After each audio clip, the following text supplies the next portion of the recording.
महेशम् विश्वाधारम् गगन सदृशम् मेघवर्णम् शुभाङ्गम् लक्ष्मीकान्तम् कमलनयनम् योगिधृध्यानगम्यम् वन्दे विष्णुम् भवभयहरम् सर्वलोकैकनाथम् मेघश्यामम् पीतकौशेयवासम् श्रीवत्साङ्कम् कौस्तुभोद्भासिताङ्गम् पुण्योपेतम् पुण्डरीकायताक्षम् विष्णुम् वन्दे सर्वलोकैकनाथम् नमः समस्तभूतानामादिभूताय भूभृते अनेकरूपरूपाय विष्णवे प्रभविष्णवे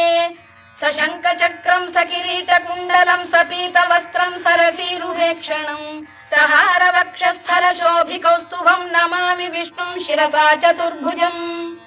छायायाम् पारिजातस्य हेमसिंहासनोपरि